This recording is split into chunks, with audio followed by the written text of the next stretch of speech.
Hello everyone, एक बार फिर से आप सभी का स्वागत है आपके अपने यूट्यूब चैनल पर। सो फ्रेंड्स, आज के वीडियो में हम लोग देखेंगे सीटेट एग्ज़ाम के लिए सीटीपी के महत्वपूर्ण प्रश्नों को। ये जो सीटीपी के जो कुछ महत्वपूर्ण प्रश्न हैं, ये आपके सीटेट पेपर 1 तथा सीटेट पेपर 2 दोनों में पूछे जाएंगे। आज के क्लास का पहला प्रश्न है, एक बच्ची कहती है कि धूप में कपड़े जल्दी सूख जाते हैं। वह क्या दर्शाती है या फिर किस समझ को प्रदर्शित कर रही है? क्या वो प्रतीकात्मक विचार को प्रदर्शित कर रही है, या फिर अहम केंद्रित चिंतन को प्रदर्शित कर रही है, या फिर कार्य कारक को, या फिर विपर्य चिंतन को? तो इसका जो आपका सही जवाब हो जाएगा, ये क्या है आपका कार्य कारक को। बच्ची बोल रही है कि धूप में कपड़े जल्दी सूख जाते हैं। यह समझ जो प्रदर्शित कर रही है, कार्य कारक को प्रदर्शित कर रही है। क्यों कर रहा है? क्योंकि बच्चे को पता है कि उसे कपड़े सुखाने के तरीक़ों का क्या है, ज्ञान है। बच्चे को ये पता है कि धूप में कपड़े जल्दी सूख जाते हैं, तो इसका कारण ये है कि उसे कपड़े सुखाने के तरीके का ज्ञान है। इसलिए आपका ऑप्शन 3 कार्य कारण करेक्ट हो जाएगा। प्रश्न संख्या 2, पियाजे के अनुसार बच्चे का चिंतन वयस्कों से डैश डैश भिन्न होता है, बजाय किसके? फर्स्ट है मात्रा प्रकार, सेकंड है आकार मूर्त परकता, थर्ड है प्रकार मात्रा, फोर्थ है आकार और किस्म। तो इसका जो आपका सही जवाब हो जाएगा, आपका ऑप्शन 3 करेक्ट हो जाएगा। क्या है? पियाजे के अनुसार जो बच्चों का चिंतन होता है वयस्कों से प्रकार में भिन्न होता है। किसमें भिन्न होता है? प्रकार में भिन्न होता है, बजाय मात्रा के। किसके? बजाय मात्रा के। क्योंकि वयस्कों में बच्चों के बीच सामाजिक अनुभवों में विभिन्नता होती है। ठीक है। प्रश्न संख्या 3,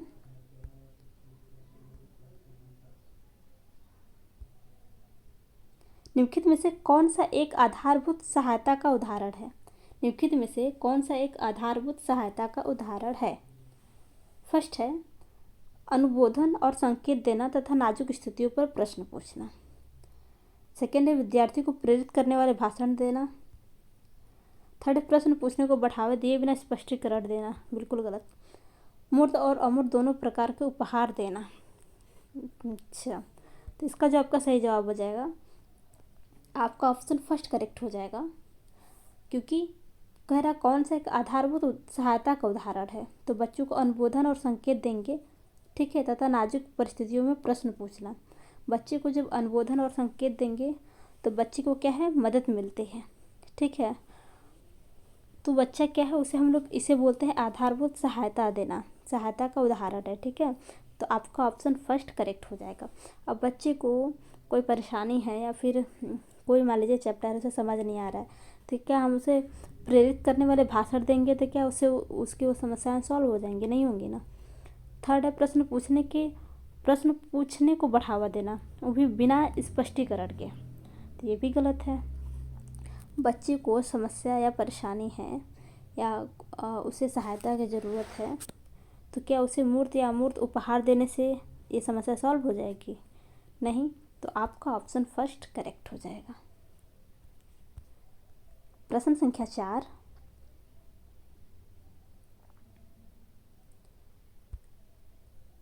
संज्ञानात्मक विकास निम्न में से किसके द्वारा समर्थित होता है?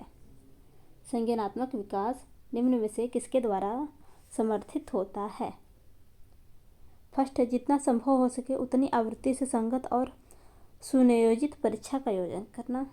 सेकेंड, उन गतिविधियों को प्रस्तुत करना जो पारंपरिक पद्धति को सुदृढ़ बनाती हो। पारंपरिक यानी ये मानक के विषय में बात कर रहा है। किसके विषय में बात कर रहा है? मानक के विषय में बात कर रहा है, जबकि पारंपरिक पद्धति नहीं, लचीलापन होना चाहिए, तो ये गलत है। एक समृद्ध और विविधतापूर्ण वातावरण उपलब्ध कराना। बिल्कुल। क्या? एक समृद्ध और विविधतापूर्ण वातावरण उपलब्ध कराना। तो आपका जो सही जवाब हो जाएगा, आपका ऑप्शन 3 करेक्ट हो जाएगा। क्या है? आपका ऑप्शन 3 करेक्ट हो जाएगा। प्रश्न संख्या 5 पूछ रहा है मानव विकास है क्या मानव विकास है? मात्रात्मक है, गुणात्मक है, या फिर कुछ सीमा तक अमापनीय है, या फिर मात्रात्मक और गुणात्मक दोनों हैं? तो आपका ऑप्शन 4 करेक्ट हो जाएगा। मानव विकास क्या है? मात्रात्मक और गुणात्मक दोनों है। ठीक है, मात्रात्मक और गुणात्मक दोनों हैं। आपका ऑप्शन 4 करेक्ट हो जाएगा। प्रश्न संख्या 6, निम्न में से वस्तुनिष्ठ परीक्षणों के गुण के संबंध में सही कथन है। किसके विषय में बात कर रहा है? वस्तुनिष्ठ परीक्षण के विषय में। उसके विषय में सही कथन बताना है, यानी 3 आपके जो ऑप्शन होंगे वो गलत होंगे। ठीक है, तो चलिए देखते हैं।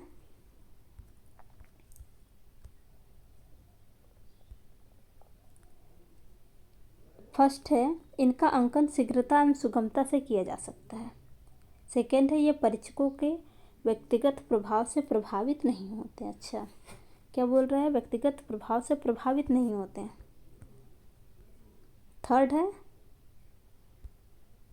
वस्तुनिष्ठता के कारण ये अधिक विश्वसनीय एवं वैध होते हैं। ये तो ठीक है। ठीक, और आपका जो पहला और दूसरा था, आपका पहला और दूसरा कथन जो था ये भी सही था। क्या है? इनका अंकन शीघ्रता एवं सुगमता से किया जा सकता है। बिल्कुल, वस्तुनिष्ठ प्रश्न में क्या होता है कि जैसे ये क्या है, अभी हम लोग जो प्रश्न कर रहे हैं ये भी वस्तुनिष्ठ ही प्रश्न है। 4 ऑप्शन दिए हैं, उसका कोई एक ही जवाब सही होगा। तो इसका क्या, हम लोग अंकन जल्दी कर लेते हैं। ठीक है, और ये क्या है? ये परीक्षकों के व्यक्तिगत प्रभाव से प्रभावित भी नहीं होता, क्योंकि रिटेन तो है नहीं कि हर कोई अलग अलग तथ्य देगा। इसमें कोई एक ही प्रश्न का जो जवाब होगा, कोई एक ही ऑप्शन करेक्ट होगा, इसलिए आपका ई सेकेंड भी करेक्ट है। तो आपका ऑप्शन सेकेंड करेक्ट हो जाएगा। फर्स्ट, सेकेंड और थर्ड। क्या है? फर्स्ट, सेकेंड और थर्ड। प्रश्न संख्या 7, विद्यालय का कार्य होता है संस्कृति का संरक्षण, संस्कृति का परिष्करण, संस्कृति के नए प्रतिरूपों का निर्माण, उपर्युक्त सभी। क्या है? उपर्युक्त सभी। तो विद्यालय का कार्य होता है तो संस्कृति का संरक्षण, परिष्करण है, परिष्करण। ठीक है, संस्कृति का परिष्करण यानी संरक्षण, परिष्करण, ये दोनों सही है। संस्कृति के नए प्रतिरूपों का निर्माण, बिल्कुल। तो आपका ऑप्शन 4 करेक्ट हो जाएगा, उपर्युक्त सभी। प्रश्न संख्या 8,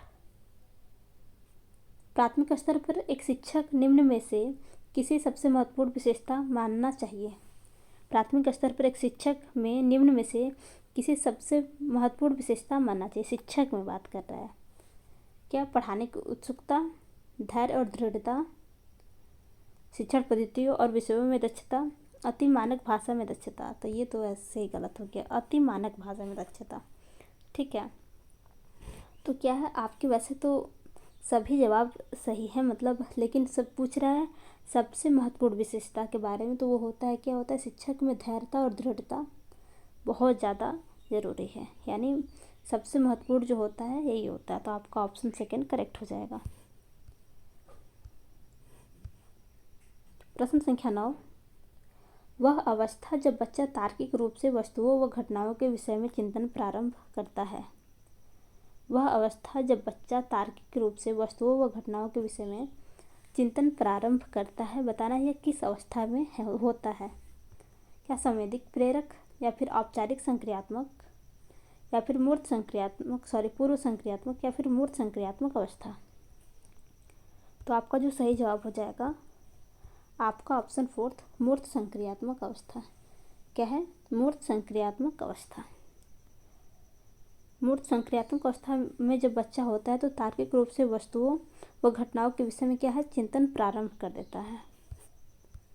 प्रश्न संख्या 10, समावेशी शिक्षा क्या है? क्या है? समावेशी शिक्षा क्या है? हाशिए परिचित वर्गों से शिक्षकों को सम्मिलित करने से संबंधित। सेकेंड है, कक्षा में विविधता का उत्सव मनाती है। दाखिले संबंधी कठोर प्रक्रियाओं को बढ़ावा देती है। तथ्यों की शिक्षा से संबंधित है। तो ये इसका जो सही जवाब हो जाएगा, आपका सेकेंड करेक्ट हो जाएगा। कक्षा में विविधता का उत्सव मनाती है। क्या है? कक्षा में विविधता का उत्सव मनाती है। समावेशी शिक्षा वो होता है जिसमें जो प्रत्येक बच्चा होती है सबकी क्या होती है, व्यक्तिगत विभिन्नताएं होती हैं। ठीक है, ये सभी बच्चों को सम्मिलित करता है। ठीक है, वो भी बिना किसी भेदभाव को। तो ये क्या है, कक्षा में विविधता का जो है उत्सव मनाती है। आपका ऑप्शन सेकंड करेक्ट हो जाएगा। प्रश्न संख्या 11, निम्नलिखित में से कौन सा वस्तुनिष्ठ प्रश्न है? बताना है कि कौन सा वस्तुनिष्ठ प्रश्न है। क्या निबंधात्मक प्रश्न? नहीं, इसमें क्या होता है, लंबा चौड़ा हम लोग लिखते हैं एक निबंध टाइप सा, 3-4 पेज का, या फिर जितने शब्दों में कहा गया हो। ठीक है, लघु उत्तरात्मक प्रश्न, ये भी क्या है, आपका निबंधात्मक प्रश्न के रूप में आएगा। हो सकता है 10 लाइन में लिखना हो, 5 लाइन में लिखना हो। ठीक है, थर्ड है मुक्त उत्तर वाला प्रश्न, ये भी आपका क्या वस्तुनिष्ठ प्रश्न नहीं है। इसमें क्या होता है, एक प्रश्न के हम लोग कई जवाब लिखते हैं। फोर्थ क्या है, सत्य या असत्य। तो आपका फोर्थ ऑप्शन करेक्ट हो जाएगा, सत्य या असत्य। इसमें क्या है, अगर कोई जवाब है तो उसका एक ही ऑप्शन होगा, या तो सत्य होगा या फिर असत्य होगा। तो ये क्या होता है, आपका वस्तुनिष्ठ प्रश्न होता है। इसमें क्या होता है, वस्तुनिष्ठ प्रश्न में कभी कभी ऐसे होता है कि ये देखिए चार ऑप्शन दिया हुआ है, जैसे ठीक 1 2 3 4, जैसे इसका एक ही ऑप्शन करेक्ट है। तो ये क्या है, ये भी आपका वस्तुनिष्ठ प्रश्न हुआ। जैसे पूछ लिया कोई क्वेश्चन है, जैसे पियाजे के बारे में पूछ लिया कुछ, ठीक, तो उनके बारे में कुछ पूछ लिया, तो उसका क्या है, पूछेगा कि ये कथन सत्य है या असत्य है। तो सत्य होगा तो हम सत्य बताएंगे, अगर असत्य होगा तो असत्य बताएंगे। तो क्या इसका एक ही जवाब सही है, तो ये भी आपका क्या हुआ, वस्तुनिष्ठ प्रश्न हुआ। तो पूछा है निम्नलिखित में से कौन सा वस्तुनिष्ठ प्रश्न है, तो आपका ऑप्शन फोर्थ, सत्य या असत्य वाले जो क्वेश्चन होते हैं वो भी वस्तुनिष्ठ प्रश्न की कैटेगरी में आते हैं। प्रश्न संख्या 12, विकास का अर्थ है, क्या है, विकास का अर्थ है परिवर्तनों का उत्तरोत्तर श्रृंखला, अभिप्रेरणा के फलस्वरूप होने वाले परिवर्तनों की उत्तरोत्तर श्रृंखला। थर्ड है अभिप्रेरणा एवं अनुभव के फलस्वरूप होने वाले परिवर्तनों की उत्तरोत्तर श्रृंखला। बिल्कुल, आपका ऑप्शन थर्ड करेक्ट हो जाएगा। प्रश्न संख्या 13,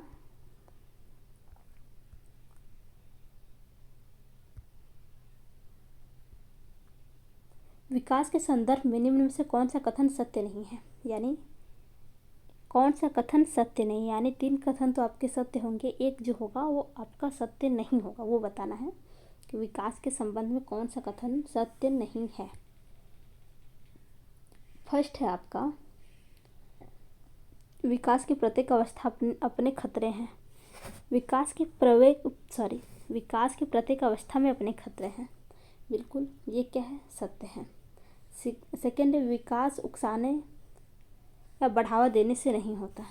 क्या है, विकास उकसाने या बढ़ावा देने से नहीं होता है।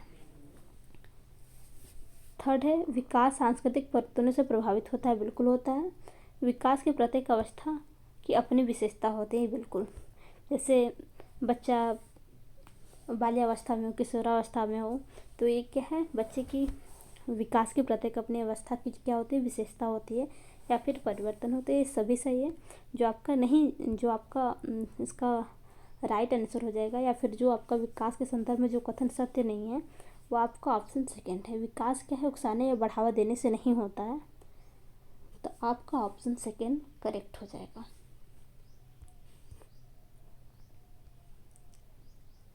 प्रश्न संख्या 14, निम्न में से कौन सा विकासात्मक कार्य उत्तर बाल्यावस्था के उपयुक्त नहीं है। निम्नलिखित में से कौन सा विकासात्मक कार्य उत्तर बाल्यावस्था के उपयुक्त नहीं है।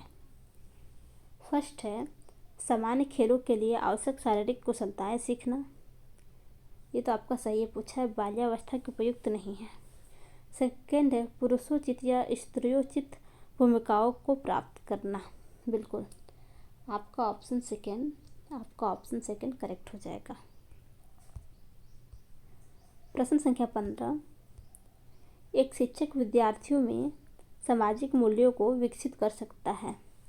एक शिक्षक विद्यार्थियों में सामाजिक मूल्यों को विकसित कर सकता है। फर्स्ट है महान व्यक्तियों के बारे में बोलकर। सेकेंड है अनुशासन और अनुभूति को विकसित कर। थर्ड है आदर्श रूप से बर्ताव कर, या फिर उन्हें अच्छी कहानियाँ सुनाकर। तो आपका ऑप्शन थर्ड करेक्ट हो जाएगा। क्या है? आदर्श रूप से बर्ताव कर। इससे क्या होता है कि बच्चे जो चीज़ कहते हैं ना कि कुछ जैसे कि किसी के बारे में बता रहे हैं, ठीक है, बच्चे उससे उतना ज़्यादा इम्प्रेस नहीं होंगे या फिर उससे उतना ज़्यादा सीखेंगे, ऐसा नहीं कि नहीं सीखेंगे, लेकिन उतना नहीं। जिस चीज़ को बच्चा खुद देखता है और उस चीज़ को धारण करता है, वो चीज़ें बच्चों को ज़्यादा प्रभावित करती है। तो आपका ऑप्शन थर्ड करेक्ट हो जाएगा।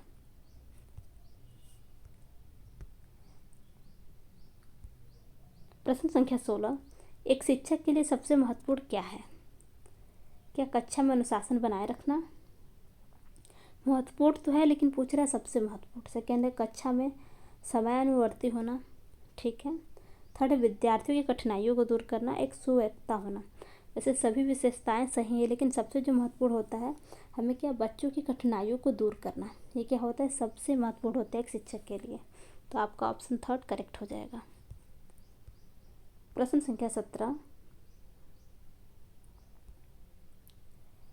बहुशिक्षण शास्त्रीय तकनीकें, वर्गीकृत अधिगम सामग्री, बहुआकलन तकनीकें और परिवर्तनीय जटिल एवं सामग्री का स्वरूप निम्नलिखित में से किससे संबंध है? निम्नलिखित में किससे संबंध है? फर्स्ट है आपका सार्वभौमिक अधिगम प्रारूप, उपचारात्मक शिक्षण, विभेदित अनुदेशन या फिर पारस्परिक शिक्षण। तो इसका आपका जो सही जवाब हो जाएगा आपका ऑप्शन थर्ड, विभेदित अनुदेशन से क्या है? संबंध है। किससे है? विभेदित अनुदेशन से संबंध है। प्रश्न संख्या 18, निम्नलिखित में से प्रतिभाशाली अधिगमकर्ताओं के लिए क्या समुचित है? निम्नलिखित में से प्रतिभाशाली अधिगमकर्ताओं के लिए क्या समुचित है? वे अन्यों को भी कुशल प्रभावी बनाते हैं तथा सहयोगी के लिए अधिगम आवश्यक है। ठीक है, क्या समुचित पूछ रहा है, तो आपका क्या है, ये भी ठीक है, लेकिन क्या है इसका एक एक्यूरेट आंसर खोजना है। सेकंड देखते हैं, वे सदैव अन्यों का नेतृत्व करते हैं तथा कक्षा में अतिरिक्त उत्तरदायित्व ग्रहण करते हैं। थर्ड है, अपनी उच्च स्तरीय संवेदना के कारण वे भी भिन्न श्रेणी पा सकते हैं। आपका ऑप्शन थर्ड करेक्ट हो जाएगा। पूछ रहा है निम्नलिखित में से प्रतिभाशाली अधिगमकर्ताओं के लिए क्या समुचित है, तो आपका ऑप्शन थर्ड करेक्ट हो जाएगा। वे क्या है, अपनी उच्च स्तरीय संवेदना के कारण वे श्रेणी में भिन्न पा सकते हैं। बिल्कुल, आपका ऑप्शन थर्ड करेक्ट होगा। प्रश्न संख्या 19, मनोविज्ञान की प्रथम प्रयोगशाला को किसने स्थापित किया? तो आपका पहला ही ऑप्शन करेक्ट हो जाएगा, डब्ल्यू वुंट। किसने? डब्ल्यू वुंट ने। प्रश्न संख्या 20, प्रश्न संख्या 20 पूछ रहा है कि गेस्टाल्ट मनोविज्ञान की आधारशिला किसने रखी थी? तो आपका ऑप्शन सेकेंड, मैक्स वर्दिमर करेक्ट हो जाएगा। प्रश्न संख्या 21, संघनन सिद्धांत निम्न से किससे संबंधित है? संघनन सिद्धांत निम्न में से किससे संबंधित है? तो इसका जो सही जवाब हो जाएगा आपका ऑप्शन थर्ड, स्मृति। स्मृति सही जवाब हो जाएगा। संघनन का सिद्धांत स्मृति से संबंधित है। यह क्या है? यह एक मानसिक प्रक्रिया है जिसमें व्यक्ति धारण की गई विषय वस्तु का पुनः स्मरण करके उसे चेतना में लाकर क्या करता है? उपयोग करता है। प्रश्न संख्या 22,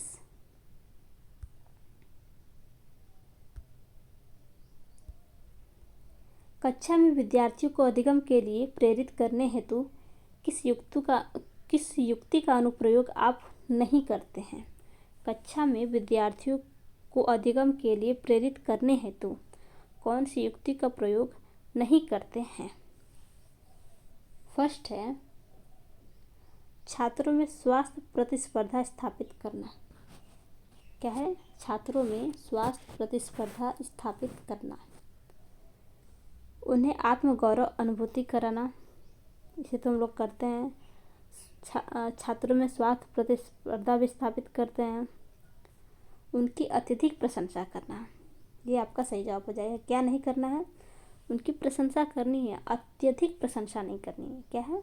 अत्यधिक प्रशंसा नहीं करनी है। अब बच्चे को इतना भी नहीं प्रशंसा करते हैं कि बच्चा कोई एफर्ट ही ना कर रहा हो, या फिर हमें बच्चे को इतना भी डीमोटिवेट भी नहीं करना है। क्या है? डीमोटिवेट भी अधिक नहीं करना है, ना फिर अत्यधिक प्रशंसा करना है। ठीक है, तो आपका ऑप्शन 3 करेक्ट हो जाएगा। प्रश्न संख्या 23, माँ बाप के साय से बाहर निकल अपने साथी बालकों की संगत को पसंद करना संबंधित है।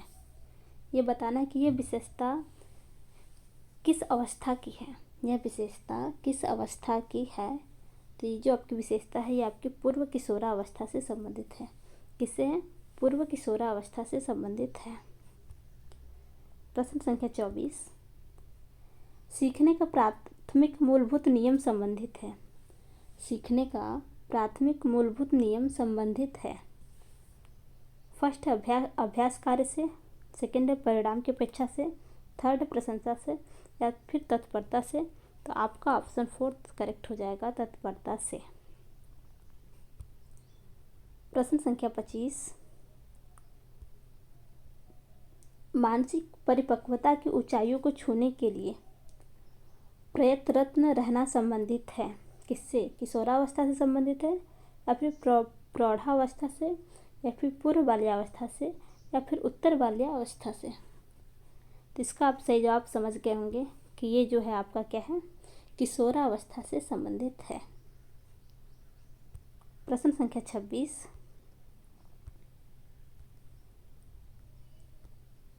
पहले क्वेश्चंस को देखते हैं। कोई 5 साल की लड़की एक टी शर्ट को तह करते हुए अपने आप से बात करती है। लड़की द्वारा प्रदर्शित व्यवहार के संदर्भ में कौन सा कथन सही है? कह रहा है कौन सा कथन सही है? तो देखते हैं। फर्स्ट ऑप्शन है आपका, जीन पियाजे इसे अहम केंद्रित भाषा कहेंगे। ठीक है, पहला कह रहा है कि जीन पियाजे इसे अहम केंद्रित भाषा कहेंगे। ठीक, तथा लेवाइगोस्की इसकी व्याख्या बच्चे द्वारा निजी भाषा से अपने क्रियाओं को नियमित करने के प्रयास के रूप में करेंगे। देखिए, आपका पहला ही ऑप्शन करेक्ट हो गया। क्या है? जीन पियाजे इस बात को या फिर इस कथन को क्या बोलते हैं? अहम केंद्रित भाषा कहते हैं। ठीक है, जबकि इसी कथन की व्याख्या वाइगोत्स्की ने की है। वाइगोत्स्की ने इसे क्या बोला है कि निज भाषा के रूप में। क्या है? निजी भाषा के रूप में अपनी क्रियाओं को नियमन करने के प्रयास के रूप में क्या है, संदर्भित करते हैं। तो आपका पहला ही ऑप्शन करेक्ट हो जाएगा।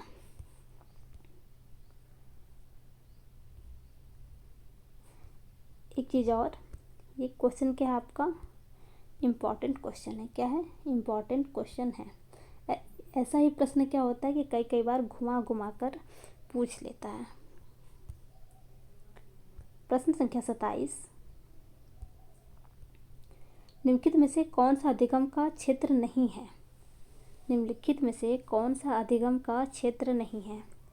क्या संज्ञानात्मक नहीं है, या फिर भावात्मक नहीं है, या फिर क्रियात्मक नहीं है, या फिर आध्यात्मिक नहीं है? कह रहा अधिगम का क्षेत्र नहीं है, तो आपका क्या है? अधिगम का संज्ञानात्मक क्षेत्र है, भावात्मक क्षेत्र है, क्रियात्मक भी है। जो आपका नहीं है वो आपका आध्यात्मिक। आपका ऑप्शन 4 करेक्ट हो जाएगा। पूछ रहा है बाल अंतर्बोध परीक्षण का निर्माण किसने किया है? बाल अंतर्बोध परीक्षण का निर्माण किसने किया है? तो किसने किया है? यह बेलक ने किया है। किसने किया है? बेलक ने किया है। प्रश्न संख्या 29, एक शिक्षक की सबसे महत्वपूर्ण चुनौती है। एक शिक्षक की सबसे महत्वपूर्ण चुनौती है विद्यार्थी से उनका गृह कार्य करवाना नहीं, शिक्षण अधिगम प्रक्रिया को आनंदप्रद बनाना। हाँ बिल्कुल, क्या है आपका सेकेंड ऑप्शन करेक्ट है। थर्ड कह रहा है कक्षा में अनुशासन बनाए रखना, ये भी महत्वपूर्ण है, लेकिन सबसे महत्वपूर्ण जो होता है शिक्षण अधिगम प्रक्रिया क्या होता है, उसे रुचिकर या फिर आनंदमय बनाना सबसे ज़्यादा जरूरी होता है। प्रश्न संख्या 30, समावेशी शिक्षा से तात्पर्य है। फर्स्ट है नियमित विद्यालयों में सभी प्रकार के बालकों को बिना किसी भेदभाव के स्वागत करना। जैसे मैंने इससे पहले वाले भी क्वेश्चन में बताया था कि समावेशी शिक्षा में क्या होता है कि सभी बच्चों को बिना किसी भेदभाव के क्या है, हम लोग विद्यालय में बिना किसी भेदभाव के एक छत के नीचे बच्चों को क्या होता है, शिक्षा उपलब्ध कराते हैं। तो आपका पहला ऑप्शन करेक्ट हो जाएगा। सो फ्रेंड्स, अगर आपको आज की वीडियो हेल्पफुल लगी हो तो वीडियो को लाइक तथा चैनल को सब्सक्राइब करना न भूलिएगा। धन्यवाद।